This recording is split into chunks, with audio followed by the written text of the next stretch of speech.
Patients होते हैं या डायबिटिक पेशेंट्स होते हैं, उनमें थकान रहती है। वो थकान इसलिए रहती है कि उनके जो कैपिलरीज है, उनके जो वेसल्स है या उनकी जो वेन्स है या जो आर्टरीज है, उसके अंदर प्लैक रहता है, मतलब वो थोड़े नैरो हो जाती है। और नैरो होने की वजह से उसमें से जो जाने वाला जो ब्लड सप्लाई होता है वो थोड़ा सा कम हो जाता है, और उसके वजह से वो सप्लाई जिस ऑर्गन की तरफ जा रहा है, हार्ट की तरफ जा रहा है, ब्रेन की तरफ, किडनी की तरफ या मसल की तरफ, तो वो कम होने की वजह से उस ऑर्गन का फंक्शन बहुत तरीके से कम हो जाता है और इंसान को थकावट लगने लगती है। अगर ये थकावट से अपने को बचना है तो जो कैपिलरीज है उनको क्लीन रखना पड़ेगा, वेसल्स को क्लीन रखना पड़ेगा, और किसी भी ऑर्गन को काम करने के लिए ऑक्सीजन की ज़रूरत होती है, फ्यूल की ज़रूरत होती है। तो ऑक्सीजन फ्यूल वही अगर नहीं मिला तो ऑर्गन काम नहीं कर पाएगा। इस तरह से जो डायबिटीज़ है और बढ़ा हुआ इंसुलिन है वह शरीर को ख़राब करने लगता है आहिस्ते आहिस्ते, और अपने शरीर में ब्लॉकेजेस आने लगते हैं। अगर वो ब्रेन में ब्लॉकेजेस आते तो उसको हम लोग बोलते हैं कि ब्रेन स्ट्रोक आया, हार्ट में ब्लॉकेज आते तो उसको बोलते हैं कि हार्ट अटैक आया।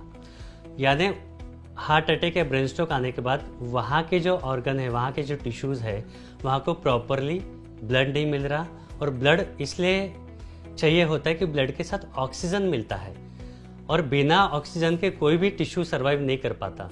तो ब्रेन फंक्शन प्रॉपर होने के लिए, हार्ट का फंक्शन प्रॉपर होने के लिए उसको प्रॉपर ब्लड सप्लाई की ज़रूरत होती है, और वो ब्लड सप्लाई किसी भी तरह का अवरोध होता है, किसी भी तरह का ब्लॉकेज होता है तो उस टिश्यू को मिल नहीं पाता। तो our ultimate target, ultimate aim is to provide proper oxygenation to the body. तो ही अपने वेसल्स क्लियर रहेंगे, तो ही प्रॉपर ऑक्सीजन हम लोग दे पाएंगे, तो ही अपने ऑर्गन्स अच्छे से काम कर पाएंगे और हम लोग स्वस्थ रहेंगे। थैंक यू, आपसे हमें बहुत अच्छी जानकारी मिली, और आशा करते कि हमारे लोग आपकी इस नॉलेज का, आपकी जानकारी का बहुत अच्छी तरह से यूटिलाइजेशन करेंगे। Thank you. आज हमारा सैटेलाइट, मोबाइल, इंटरनेट सारा का सारा पृथ्वी की मैग्नेटिक फ्रीक्वेंसी के कारण चल रहा है, लेकिन आज एनवायरमेंट में काफी सारा बदलाव आया। जैसे मैंने कहा कि आज हमारे 3 फीट में लोहा है, जिसके कारण पृथ्वी की नेचुरल मैग्नेटिक पावर लोहा अपनी ओर खींच लेता है, जिससे हमारा ब्लड सर्कुलेशन डिस्टर्ब हो जाता है।